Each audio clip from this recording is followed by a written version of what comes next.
Muy buen día, que el Señor le bendiga. En este video les voy a hablar acerca del primer censo de Israel, que se encuentra resumido prácticamente en estos primeros 4 capítulos. Empieza diciendo el capítulo 1, versículo 1. Habló Jehová a Moisés en el desierto de Sinaí, en el tabernáculo de reunión, en el día primero del mes segundo, en el segundo año de su salida de la tierra de Egipto, diciendo: Tome en cuenta que aquí nos está diciendo el tiempo que ellos llevan en el desierto. Ha pasado 1 año y 1 mes desde que ellos salieron de Egipto. Y es entonces cuando Dios le dice a Moisés que realice este censo. Dice el versículo 2. Tomad el censo de toda la congregación de los hijos de Israel por sus familias, por las casas de sus padres, con la cuenta de los nombres, todos los varones por sus cabezas de 20 años arriba. Todos los que pueden salir a la guerra en Israel, los contaréis tú y Aarón por sus ejércitos. Todo el capítulo 1 nos habla acerca de la numeración. ¿Cuántos varones de 20 años para arriba disponibles para la guerra habían por cada tribu? ¿Por qué es esto necesario? Porque era indispensable que se organizaran. En primer lugar, por tribu, para saber cuántas personas habían de cada tribu y para que así pudieran mantener un registro de su linaje a través de los diferentes años y las generaciones que vendrían hasta los tiempos de Jesús. Por eso es importante, porque Jesús pertenecía a la tribu de Leví. También es importante llevar un registro de todas las generaciones, porque recordemos que a Jesús se le decía hijo de David. ¿Por qué se le decía así? Porque si vemos en la genealogía, podemos deducir a través de la genealogía que era descendiente de David. Por eso se le llamaba así a Jesús, porque Dios le prometió a David que su reino no tendría fin, y esto es algo simbólico porque de él o dentro de sus descendientes vendría el Mesías prometido. Por eso y por muchas razones más, que sería motivo de otro estudio, es que las genealogías son muy importantes. También lo otro necesario e importante era saber con cuántos hombres disponibles había para la batalla. Recordemos que el pueblo de Israel era un pueblo que era esclavo, que ellos se dedicaban a hacer ladrillos. Así que aquí Dios los está preparando para sus nuevas tareas ya como un ejército, porque ellos necesitaban organizarse para poder ir y conquistar la tierra prometida. No era que la tierra los estaba esperando, no, ellos tenían que ir a pelear por ella, literalmente tenían que conquistarla. Por eso era necesario que ellos empezaran a organizarse poco a poco hasta constituirse en un verdadero ejército guerrero, que esto lo vamos a ir viendo conforme va transcurriendo el tiempo y por supuesto los capítulos que nos muestran la historia. Por eso era necesario realizar este censo, y esto es lo primero que Dios le ordena a Moisés en el desierto, después de que ya habían construido el tabernáculo y que ya habían organizado a los levitas. Así que todo el capítulo 1 y el versículo 2 nos habla acerca de esto, y yo les voy a hacer un resumen rapidito aquí de los números. Si usted no lo ha leído, léalo. Si usted ya lo leyó, esto es como el resumen de todo ese montón de números que usted vio ahí y que a lo mejor al principio uno como que no lo entiende. Entonces, en la tribu de Rubén habían 46,000 hombres de 20 años para arriba disponibles para la guerra. Simeón, 59,300. La tribu de Gad, 45,650. La tribu de Judá, 74,600. La tribu de Isaacar, 54,400. Zabulón, 57,400. Efraín, 40,500. Manasés, 32,200. Benjamín, 35,400. Dan, 62,700. Aser, 41,500. y la tribu de Neftalí, 53,400. Esto nos da un total de 603,550 hombres mayores de 20 años para arriba disponibles para la batalla. Si usted se recuerda, en el libro de Éxodo capítulo 12 versículo 37 se dice que cuando salieron de Egipto eran aproximadamente 600,000 hombres de a pie, sin contar a los niños. Así que vemos aquí que los números coinciden con los que salieron de Egipto. Lo vimos en Éxodo, y ahora 1 año después estamos viendo que los números realmente son aproximados y coinciden con la cantidad que salió. ¿Por qué se dice que fueron 2 millones o incluso 3 millones o quizá más los israelitas que salieron de Egipto y que estuvieron en el desierto? Porque recuerde que aquí únicamente se está contando a los hombres de 20 años para arriba. No se está contando a las mujeres, no se está contando a los niños. Así que para hacer un cálculo rapidísimo, digamos que cada hombre tenía a su esposa y tenía 3 hijos, vamos a suponer entonces que esto se multiplica por 5, serían 3 millones de personas. Haciendo un cálculo así a grosso modo, por eso es que se dice que fueron entre 2 y 3 millones y algunos creen que fueron incluso más. La verdad es que si tomamos en cuenta que en aquellos tiempos no habían métodos anticonceptivos, las mujeres tenían muchos hijos y les puedo decir con base a que ahora que vivo aquí en este lugar y conozco el área de los judíos y podemos ver que es obvio que ellos no planifican, ellos siguen viviendo bajo las leyes que están aquí en el Antiguo Testamento y ellos tienen muchos hijos, 6, 7, 8 hijos. Así que imagínense en aquellos tiempos, igual también tenían muchos hijos, por eso es que se creen que es una cantidad enorme de personas, 2, 3 o hasta 4 millones de personas las que anduvieron en el desierto. Por eso es que los números son importantes y vamos a ir viendo en el desarrollo de la historia por qué. Es que en la Biblia no hay nada escrito al azar. Bueno, luego vemos en el capítulo 1 un detalle que quiero mencionar. Capítulo 1, versículo 52. Dice, los hijos de Israel acamparán cada uno en su campamento y cada uno junto a su bandera por sus ejércitos. Cada tribu tenía su bandera que los identificaba y en el momento que ellos acampaban con todas sus carpas por tribus clasificados, cada quien tenía su bandera, porque es que ellos ya se estaban organizando como un ejército. Es que aquí ya Dios les empieza como que a cambiar la mentalidad de esclavos por una mentalidad de conquistadores, aunque sabemos por la historia de que ellos no lograron cambiar su mentalidad. Bueno, vemos luego en el capítulo 2, nos habla sobre la forma en que tenían que estar ubicados y dice que tenían que estar 3 tribus al norte, 3 tribus al sur, 3 tribus al oeste y 3 tribus al este. Parece trabalenguas. Y en el centro tenía que estar el tabernáculo. En el capítulo 3 y el capítulo 4 nos habla acerca de los levitas, porque los levitas no están incluidos en el censo, ellos son aparte. Y vemos que los levitas fueron 22,000. Esto se encuentra en el capítulo 3, en el versículo 39. Todos los contados de los levitas que Moisés y Aarón, conforme a la palabra de Jehová, contaron por sus familias, todos los varones de un mes arriba fueron 22,000. Estos se contaron aparte. En el capítulo 2, versículo de 32 y 33 explica esto. Del capítulo 2, versículo 32 y 33. Estos son los contados de los hijos de Israel según las casas de sus padres, todos los contados por campamentos, por sus ejércitos, 603,550. Esta fue la suma que les di al principio. Mas los levitas no fueron contados entre los hijos de Israel como Jehová lo mandó a Moisés. E hicieron los hijos de Israel conforme a todas las cosas que Jehová mandó a Moisés. Así acamparon por sus banderas y así marcharon cada uno por sus familias según las casas de sus padres. Esto es bien interesante y vamos a ver en unos minutos por qué era necesario que ellos estuvieran bien organizados. Lo vamos a ver ahora porque esto es fascinante.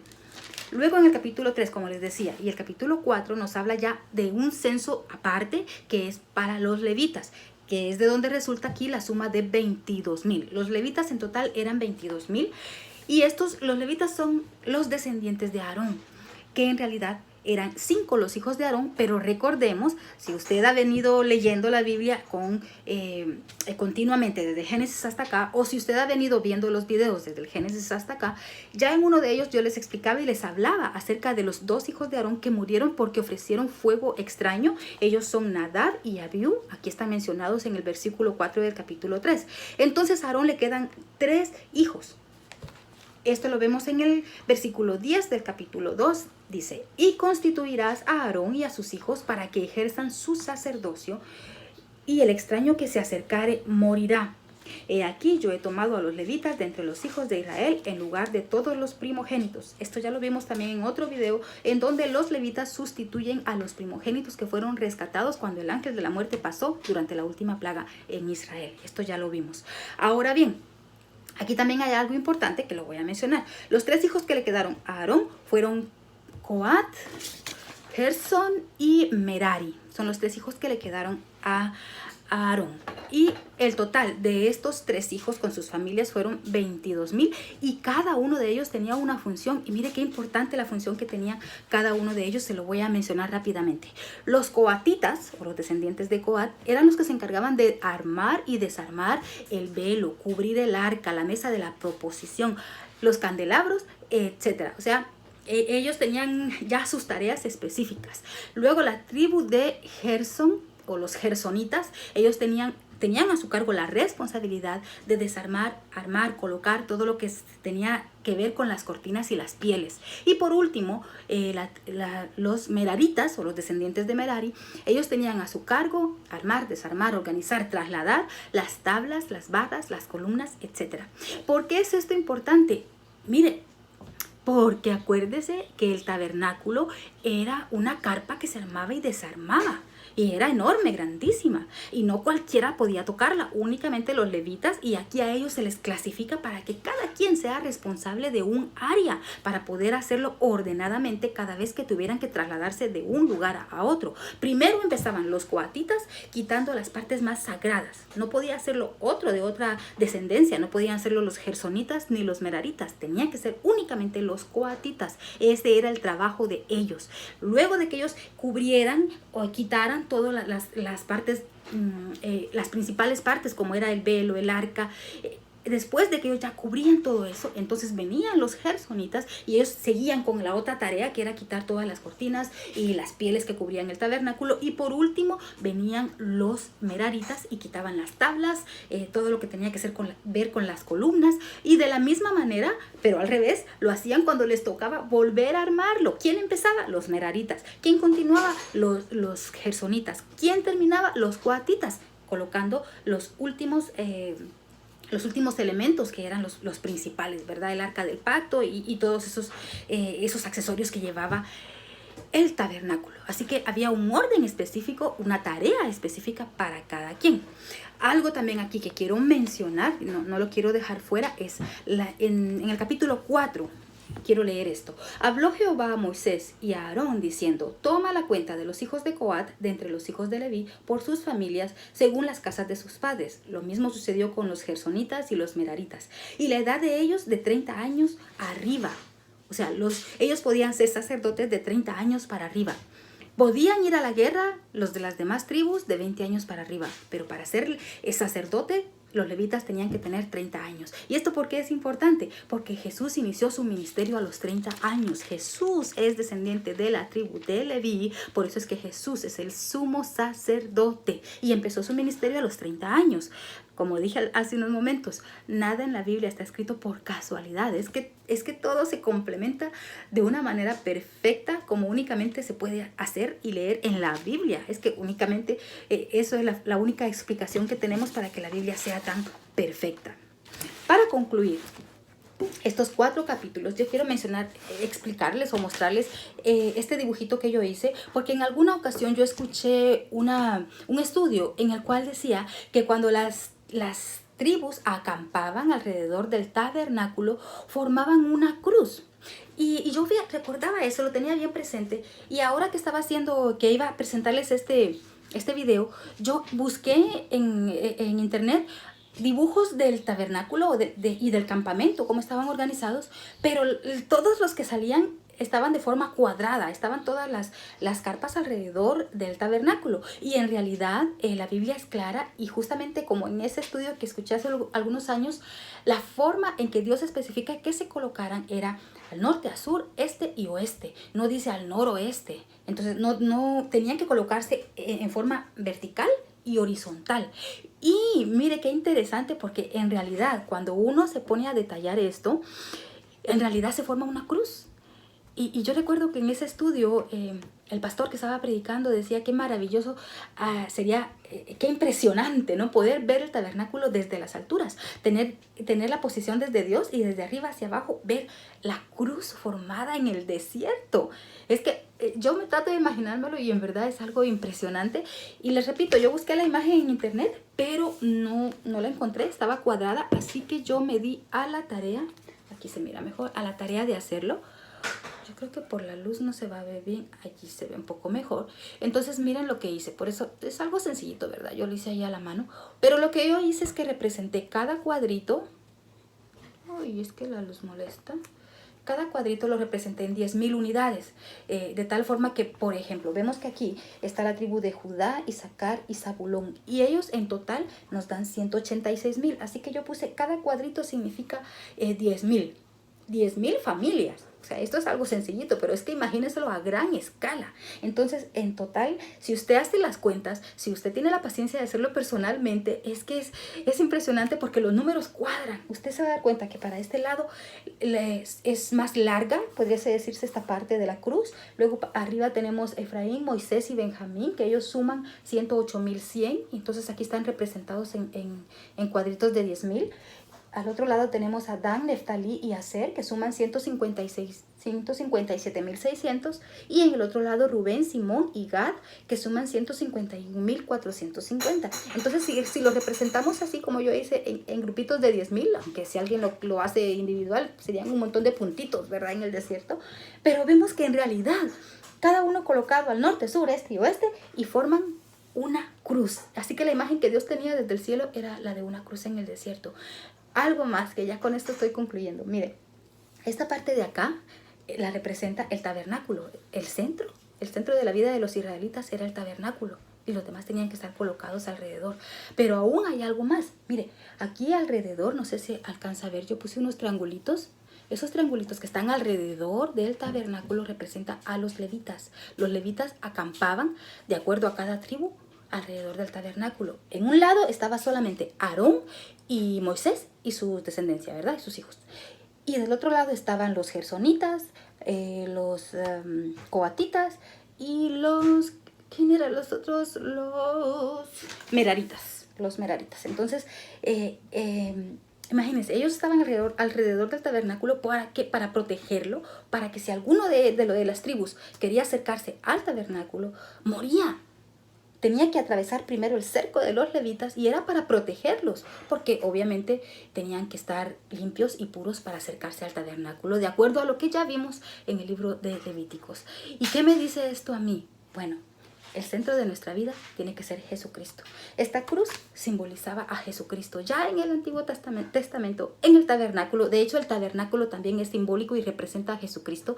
Y el mismo tabernáculo y toda esta cruz que vemos acá representa a Jesucristo. El Antiguo y el Nuevo Testamento no se contradicen, sino que se complementan. Esto también a mí me dice que al leer esos detalles de cómo Dios iba organizando todo, esto a mí me dice y me deja una gran lección. Tenemos un Dios que es el mejor administrador de todos, porque Él cumplió a cabalidad con los principios que a uno le enseñan cuando va a la universidad, de que la administración tiene que llevar principios como organización, como dirección, como el control, la retroalimentación, y todo esto lo vemos reflejado en los pequeños detalles que Dios le dio al pueblo de Israel para empezar a organizarlo. Tomemos lección de esto y apliquémoslo a nuestra vida, porque de eso se trata, que leamos la Biblia, leerla, estudiarla, que nuestro espíritu se edifique y que también la podamos aplicar a nuestra vida diaria. Así que sigamos leyendo la Biblia, nos vemos en el siguiente video, que el Señor le bendiga.